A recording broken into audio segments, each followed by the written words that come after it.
Sekalian rahimakumullah, malam hari ini kita akan melanjutkan pelajaran pekan yang lalu. Kebetulan tadi juga ada di-share oleh host tentang beberapa pertanyaan. Mungkin nggak langsung menjawab secara pertanyaan dalam arti kata saya jawab satu persatu, tapi prinsipnya ada dalam materi kali ini.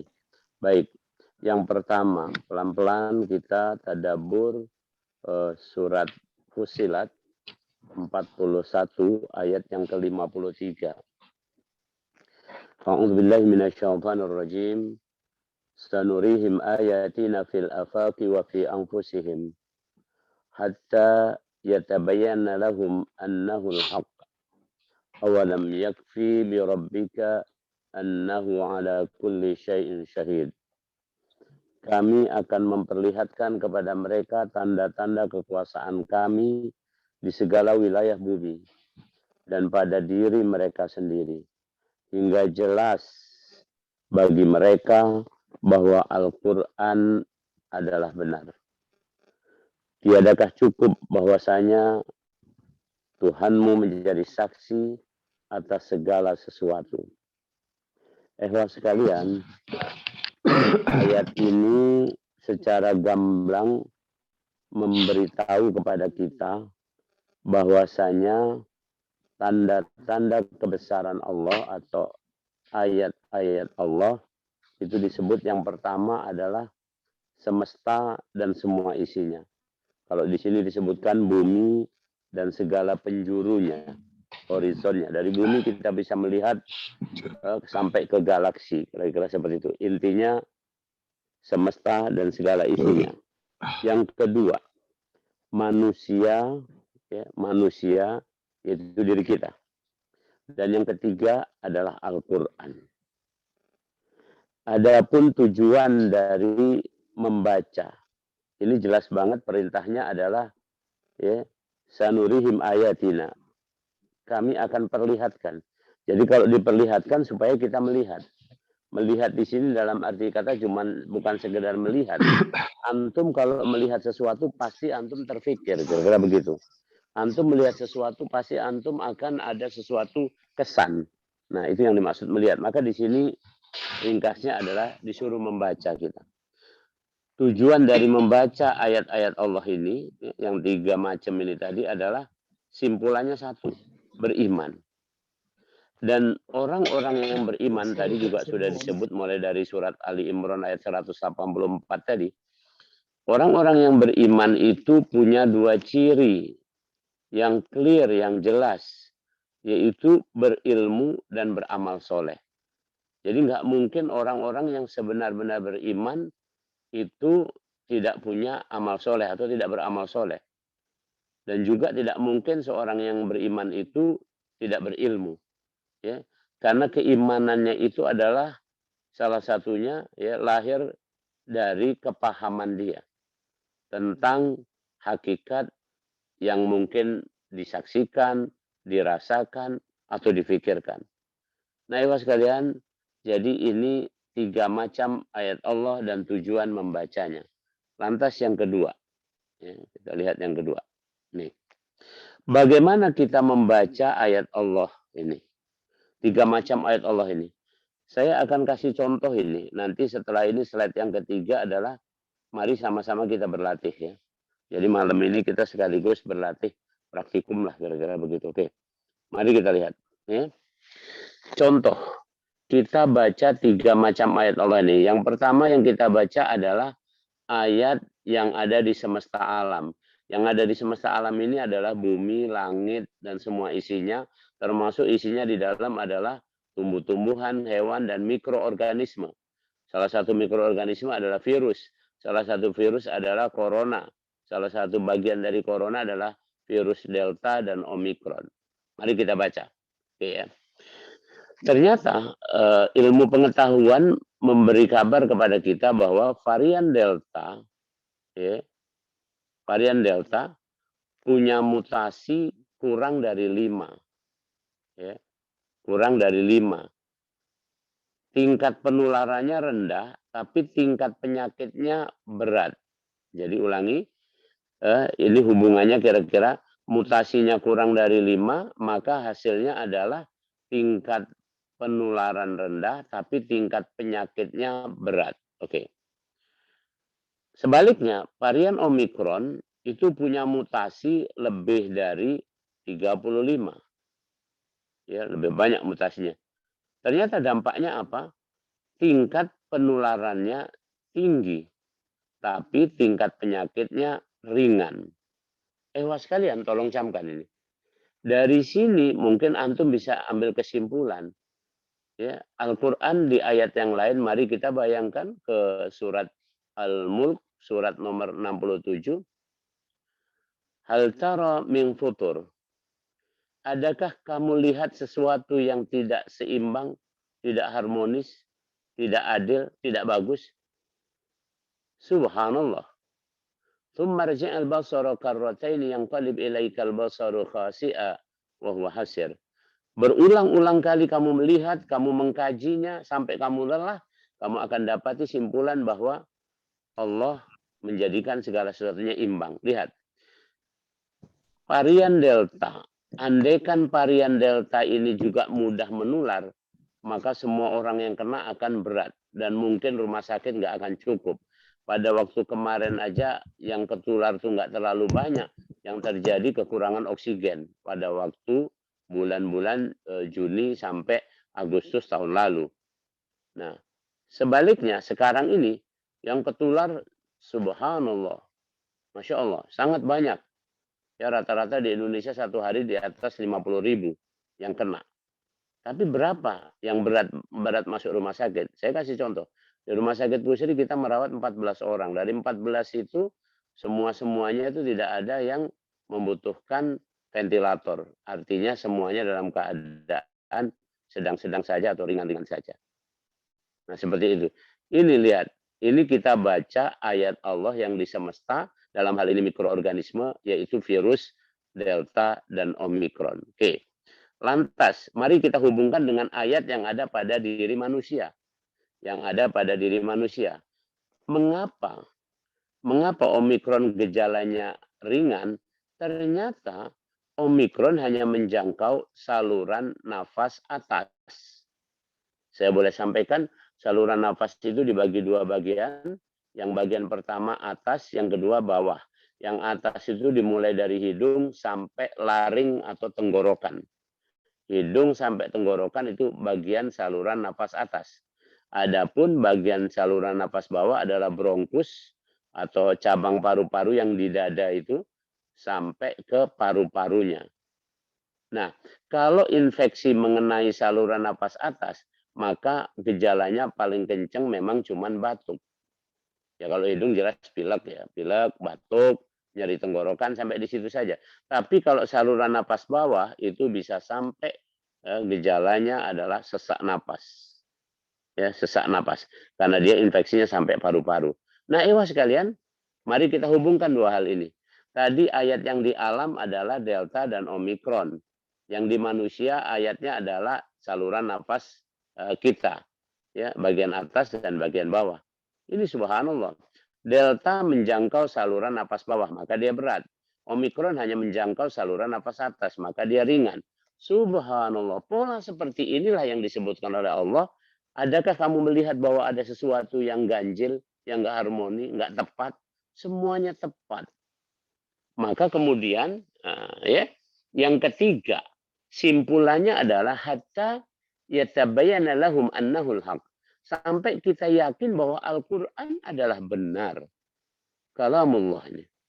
Firman Allah. Jadi simpulannya ke sana. Maka Allah sudah memberikan gambaran di surat Al-Baqarah 26 tentang misalnya sekarang ini.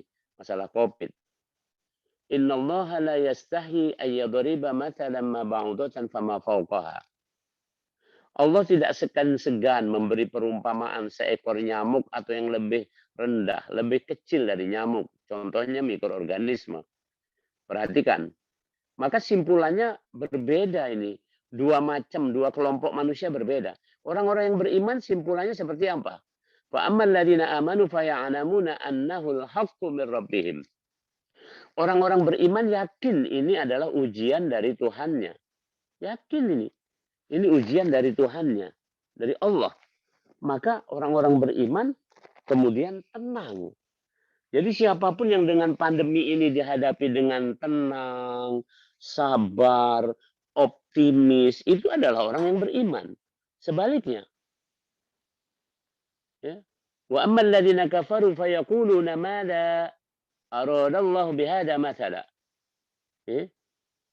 Orang-orang kafir gaduh, ribut. Ya. Jadi kalau melihat seperti ini sekarang ini, mohon maaf, kalau kita orang-orang beriman ikut ribut, ini berarti kita ini ngikut tingkah laku orang-orang kafir. Ketika kita datang ayat Allah itu mestinya kita tadi mampu membacanya, kemudian kita menjadi tambah beriman, tenang batin kita. Nah, ikhwah sekalian, inilah malam ini saya mengajak kepada kita semua, mari, ya, subhanallah, kalau kita biasakan seperti ini di setiap kesempatan, antum sedang berjalan naik mobil, baca itu ayat Allah. Sampai waktu antum naik mobil kan ada doanya. Doanya bahkan ada di Al-Quran itu. Bukan doa naik mobil ya, doa naik kendaraan ada di Al-Quran. Subhanalladzi sakhkhara lana hada. Ya. Maha suci Allah yang telah menguasakan kendaraan ini kepada kami. Subhanallah. Jadi itu langsung antum membaca ayat Allah. Antum misalnya antum berada di atas kendaraan roda 4 yang sekarang ini dengan isi bensin. Coba antum bayangkan, bensin itu adalah dari minyak bumi. Minyak bumi itu berasal dari fosil. Fosil itu dari kehidupan yang lampau. Berarti dulu di bumi ini ada kehidupan sebelum kita itu yang kemudian sudah pada mati, kemudian masuk berada di lapisan bawah kita. Jadi bumi ini makin menebal dengan dihadirkannya banyak makhluk ini. Seperti itu. Subhanallah. Dan energi fosil akan habis. Bukan energi yang terbarukan. Ada polusinya pula. Jadi semua itu akan menimbulkan kalau antum bisa membaca. Luar biasa. Dan apa dampaknya polusi bagi kesehatan. Seperti itu. Maka sampailah kita pada kesimpulan di Al-Quran. Misalnya contoh. Di Al-Quran di surat Ar-Rum. Dhuharul fasadu fil barri wal bahri bima kasabat aydin nas. Telah nyata, telah tampak kerusakan di darat dan di lautan. Ya, karena ulah tangan manusia. Jadi jelas clear. Jadi kalau tiga hal ini kita gabungkan, subhanallah, antum mampu membaca ayat yang di semesta, digabung dengan yang ada di diri kita, kemudian antum baca rujukannya di Al-Quran. Subhanallah. Barulah antum menjadi orang yang reader, pembaca yang sejati. Barulah antum bisa digolongkan Iqra. Ya, pada waktu malaikat Jibril alaihissalam ya mendekap Rasulullah dengan mengatakan Iqra ya Muhammad, itu kira-kira maksudnya seperti ini. Maksudnya bahwa disuruh membaca sampai kepada kesimpulan. Ya, simpulannya apa? Ya, simpulannya kita beriman kepada Allah. Yang sudah beriman makin tebal imannya, makin kuat imannya. Nah, yang ketiga ini PR untuk kita masing-masing. Coba antum berlatih nih. Ayo kita berlatih yuk. Ya berlatih ini mari kita berlatih membaca ayat Allah tentang makan dan minum. Antum baca tentang makanan dan minuman di alam ini. Makanan dari mana, minuman dari mana, misalnya termasuk kalau sekarang vaksin lah. Vaksin itu dari mana, dibuat dari apa, halal atau enggak. Nah, itu makanan dan minuman. Itu di alam. Di alam antum baca alam, ini sumbernya apa. Ya, makanan minuman ini ada dari mana sumbernya. Kemudian baca tentang sistem pencernaan. Karena makanan dan minuman akan masuk mulut. Mulut kemudian mohon maaf sampai akhirnya nanti keluar dari anus. Dari tempat pembuangan. Jadi kotoran. Itu bagaimana prosesnya. Antum baca. Antum nggak mesti dokter, tapi boleh membaca gitu. Oh begini. Ternyata di mulut dikunyah oleh gigi. Dicampur dengan ludah. Ludah itu ternyata mengandung enzim. Lidah kita ternyata mengandung reseptor perasa sehingga ada rasa manis, asin, pahit dan sebagainya. Subhanallah. Nah, kemudian antum baca Al-Qur'an yang menyebutkan ya ayuhan nas kulu mimma fil ardi halalan. Ya. Wahai manusia, makanlah yang ada di bumi ini. Ya, yang halal. Subhanallah di surat Al-Baqarah. Jadi kita tahu gitu kan. Benar adanya. Subhanallah. Kenapa Allah nyuruh makanan yang halal? Bahkan kita ditambahkan lagi halalan, thayyiban, mubarakan. Subhanallah. Ya. Dan kenapa tidak dibolehkan kita makan yang haram, ya, yang buruk dan segala macamnya. Maka buat kesimpulan, yakin kesimpulannya satu sebenarnya. Udah saya tulis di bawah itu. Iman kita akan bertambah, ya, dan makin kokoh. Demikian yang bisa saya sampaikan pada pertemuan kali ini. Tafadhol, saya kembalikan kepada pembawa acara. Baik, terima kasih Ustadz atas paparannya. Setelah paparan tadi, maka diberikan kesempatan kepada jamaah yang ingin bertanya. Pada jamaah yang ingin bertanya, kami persilakan, dan mohon perhatian kepada jamaah yang belum bertanya atau sedang mempersiapkan pertanyaan, mic-nya diperhatikan untuk di-mute supaya tidak mengganggu konsentrasi jamaah yang lain. Terima kasih. Silahkan yang ingin bertanya.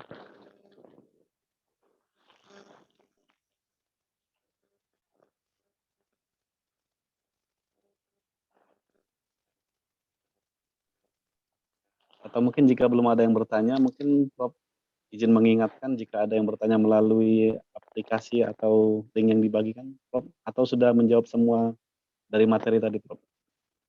Tadi yang di aplikasi pertanyaannya adalah, Afan ya, Ana nggak buka apa namanya ini gambar, tapi cukuplah ada gambar Ana itu juga, itu asli itu kan. Gambar kali inilah, bukan 5 tahun yang lalu, ya sudah setua itulah kira-kira gambarnya. Oke, baik.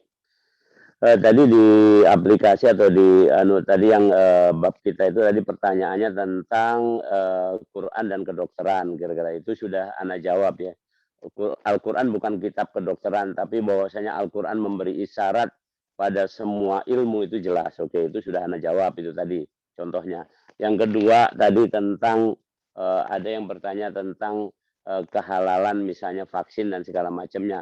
Tadi juga secara isyarat bahkan Anda sampaikan PR lah kira-kira. Harus kita kaji mendalam dari mana ini asal muasalnya dan segala macamnya.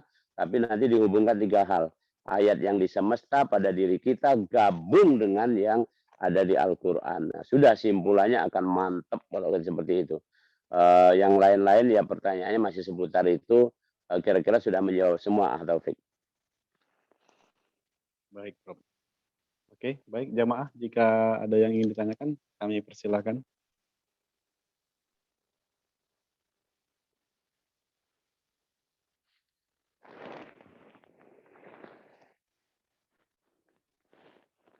Betul.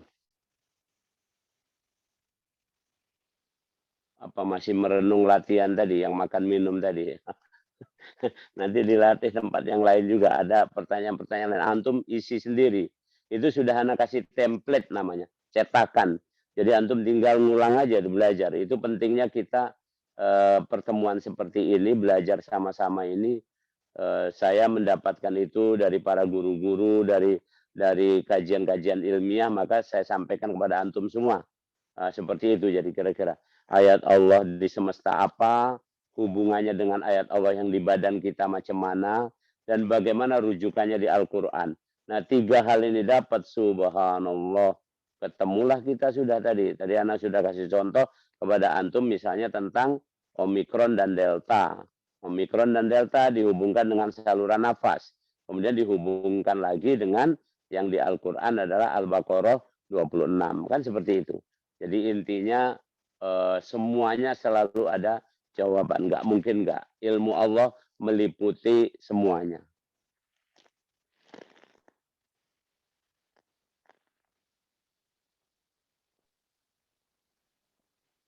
Bagaimana jamaah, ada yang ditanyakan?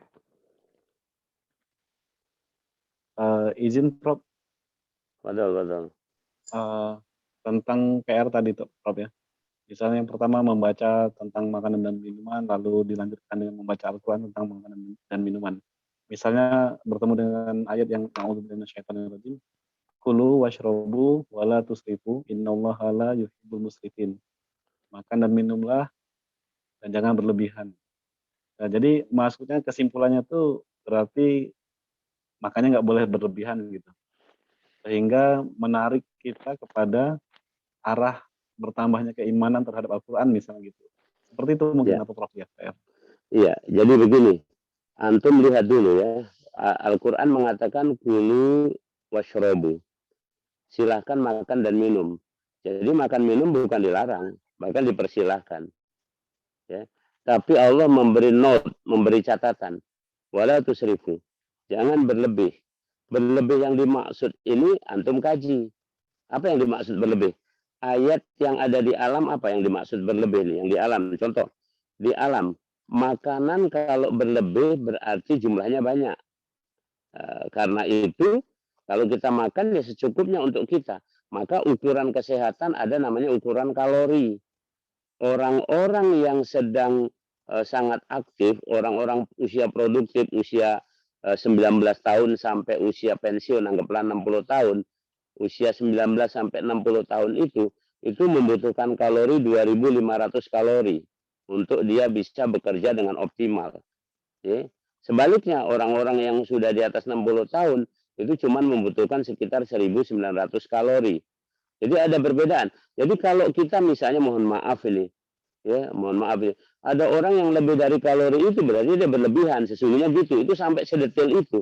Yang kedua, antum tahu di bumi ini atau di mana-mana ada namanya zat aditif, aditif dan adiktif.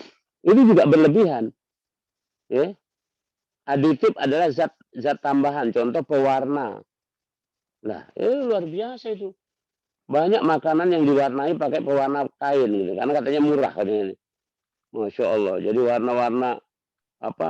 Kalau dulu ada sumbo atau apa tuh warna, ya pokoknya warna tuh. Kemudian adiktif, zat tambahan yang sebenarnya nggak berguna, tapi membuat ketagihan. Apa contoh? Micin, MSG. Nah, itu kan seperti itu. Jadi ayat itu kalau dipahami betul, antum kaji betul, apalah yang dimaksud berlebihan ini. Boleh makan, boleh minum, tapi jangan berlebihan. Itu bukan masalah porsinya saja, tapi juga zatnya juga. Ya. Termasuk mohon maaf ya, berlebihan juga dalam hal ya misalnya harga ya. Ya keterlaluan lah kira-kira mah itu kan. Kita ada tuh makanan itu, samo-samo, empek-empek itu. Sikok rembes, sikoknya 7.000, sikoknya 1.000 gitu. Padahal sama, cuman gara-gara sikok ini ditaruh di Jalan Sudirman, yang sikoknya ini di Jalan Lorong Jubah, begitu kan? Artinya, masya Allah itu jangan berlebih-lebihan lah, gitu, gara-gara begitu.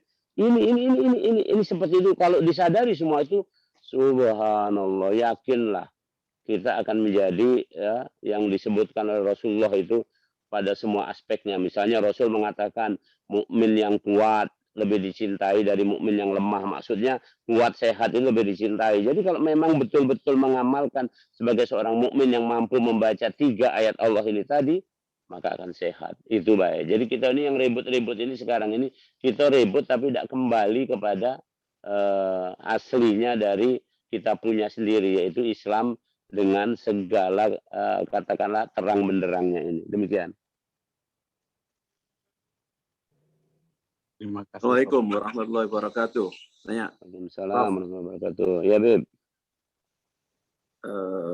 Ingat dulu ketika berapa tahun yang lalu atau berapa bulan yang lalu lah, itu ada seorang yang sesak napas. Ini kaitan dengan apa yang disampaikan tadi itu, berkaitan dengan sesak napas. Setelah orang ini sesak napas, kemudian dibawa ke rumah sakit. Sudah itu dinyatakan dia adalah positif corona. Padahal dia punya bakat penyakit asma tadinya itu. Jadi apa kaitannya antara asma dengan virus yang ada sekarang ini misalkan? Itu yang ditanyakan. Jadi kaitannya asma dengan virus yang ada sekarang ini yang ya, corona. COVID lah, corona ya. Oke, COVID-19 ya. Baik, makasih Beb.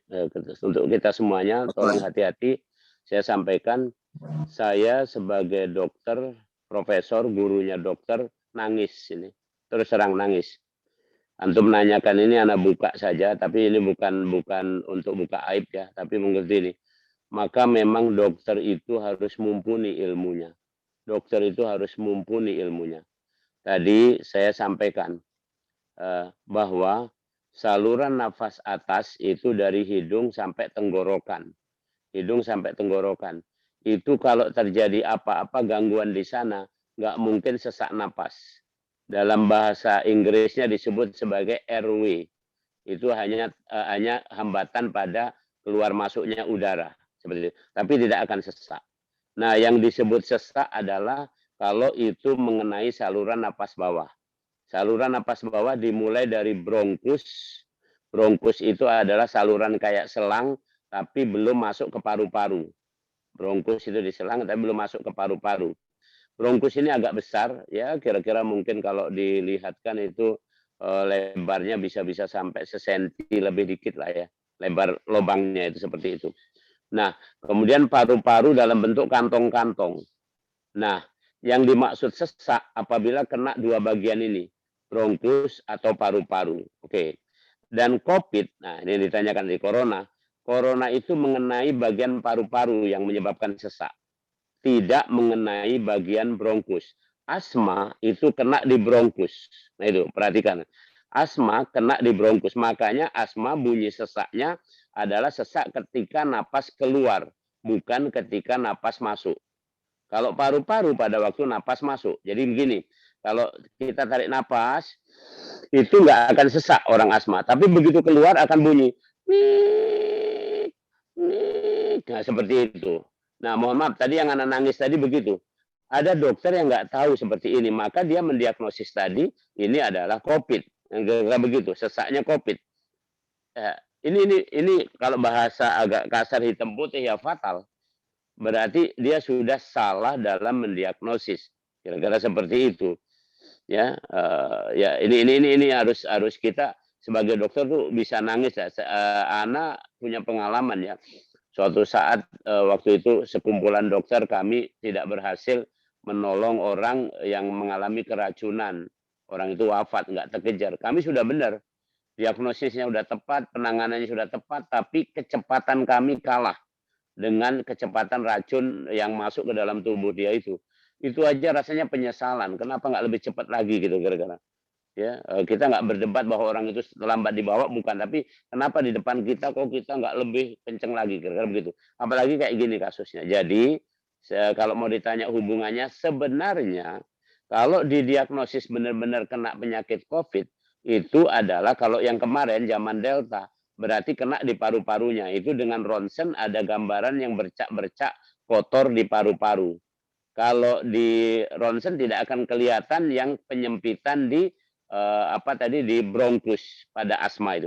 Pada asma yang terjadi paru-parunya nggak apa-apa, tapi bronkusnya menyempit, dan banyak lendirnya di bronkus itu, sehingga dia seseknya di situ.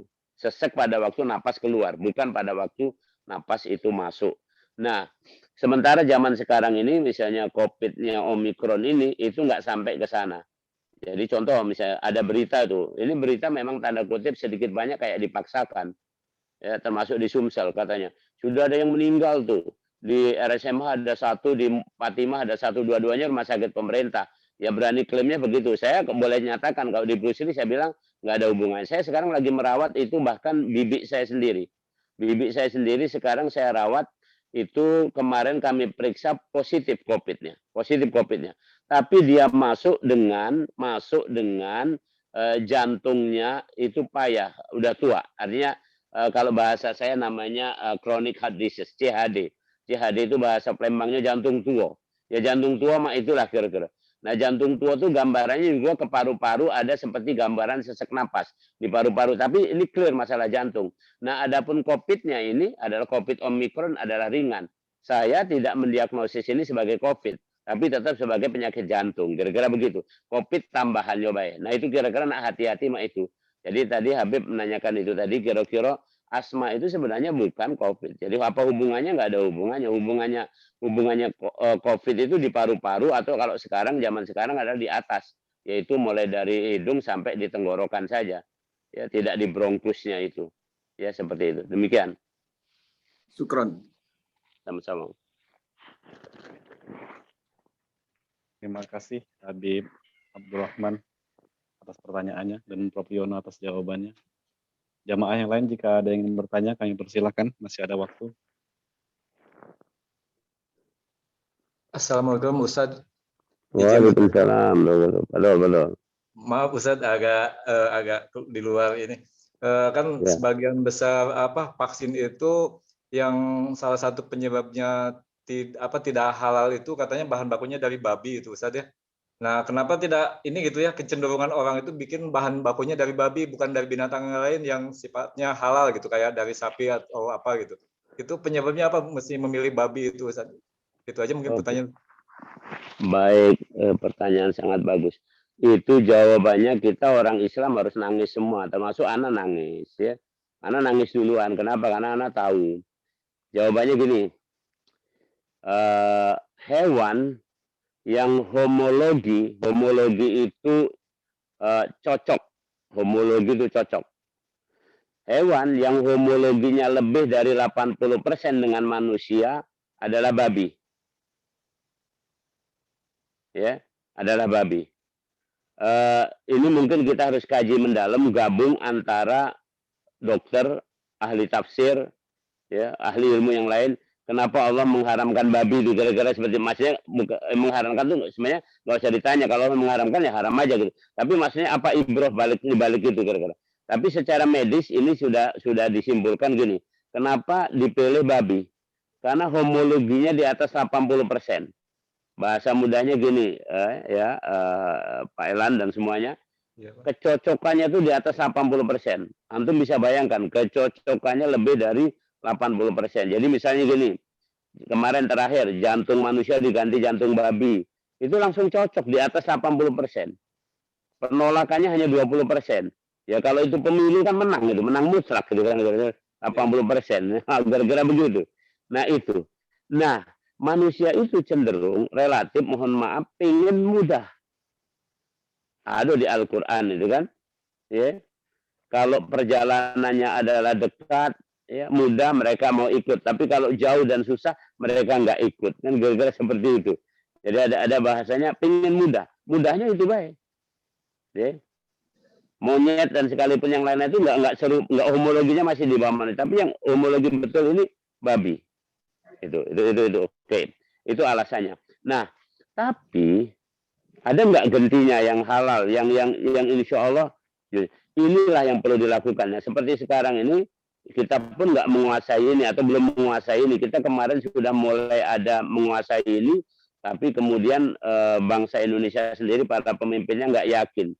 Saya kasih contoh vaksin merah putih atau yang sebelum itu vaksinnya Dokter Terawan yang namanya Vaknus, vaksin Nusantara. Itu adalah vaksin Nusantara dibikin dari mengisolasi sel manusia. Perhatikan, saya sampaikan. Sel manusia. Jadi halal. Jadi sama aja orang ditrampusi. Kira-kira begitu. Hukum trampusi di seluruh dunia adalah halal.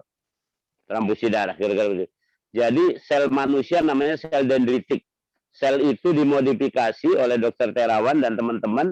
Jadilah vaksin Nusantara itu. Sayang sekali, tapi vaksin itu nggak lolos kan, nggak diloloskan kan, sampai sekarang gitu kan. Ya itulah manusia. Pengennya mana yang cepat, mana yang untung. Kira-kira itu. Mana yang iman kaget dulu lah, kira-kira itu. Yang kedua, vaksin merah putih. Vaksin merah putih itu adalah rekombinan, rekayasa genetik ya dari zat yang ada di virus dimasukkan ke bakteri, kemudian dari bakteri beranak pinak.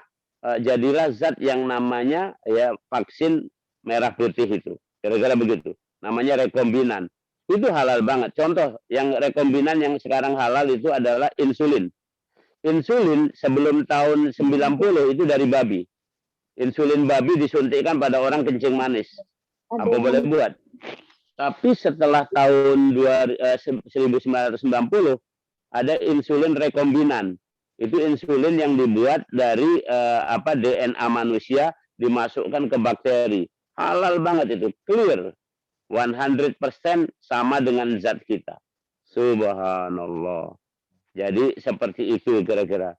Ya, Pak Elan, saya dan kita semua, mari ya kita dorong generasi setelah kita ini untuk menguasai ini. Saya insya Allah mohon doanya minggu depan itu rencananya saya mau di tandem berdua sama Menteri Kesehatan yang ngundang Haritanu.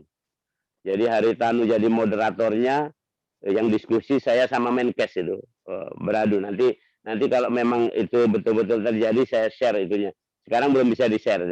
Tapi undangan resminya sudah keluar. Tadi Haritanu udah kasih saya undangan itu kan. Ini forumnya MNC, memang grupnya dia, grup besar ya. Maka undangannya tanda kutip saya dipertemukan sama Menkes, suruh bicara tentang Omikron ini. Nanti saya akan bicara, salah satunya ada simpulan itu, bahwa sudah urgent, sudah penting bagi kita untuk menguasai teknologi ini.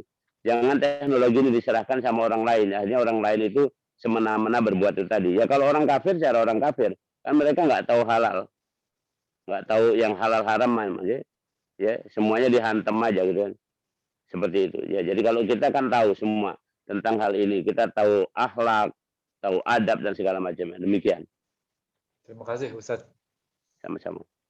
Masya Allah, jawaban yang memuaskan.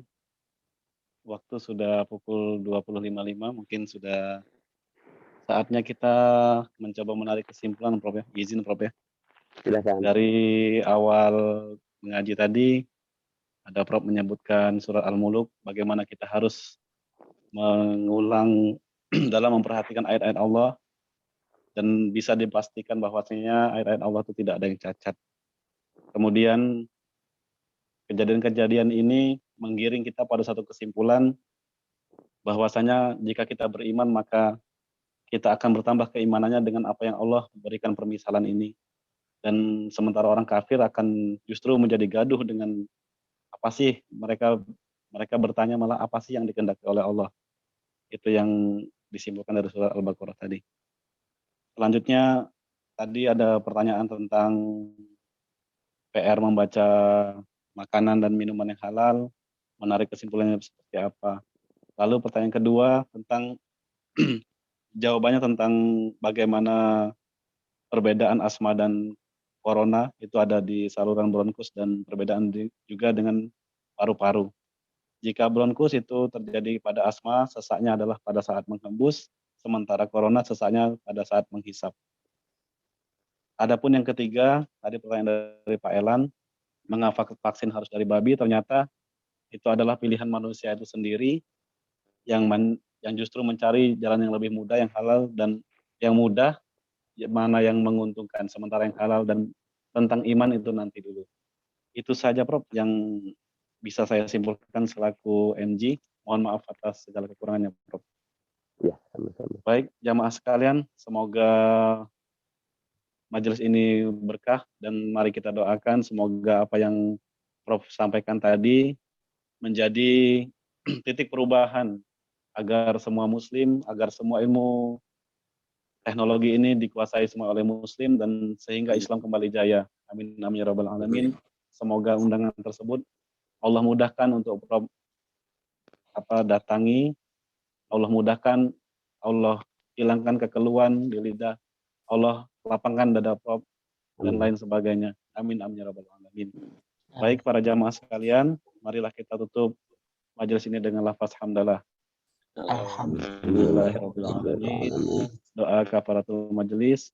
Subhanakallahumma bihamdika asyhadu an la ilaha illa anta astaghfiruka wa atubu ilaik. Saya selaku MG mohon maaf atas segala khilaf. Kepada Allah sama-sama kita memohon ampun. Wassalamualaikum warahmatullahi wabarakatuh. Waalaikumsalam warahmatullahi wabarakatuh. Mohon izin ya. Ya, makasih Ustaz. Sama-sama.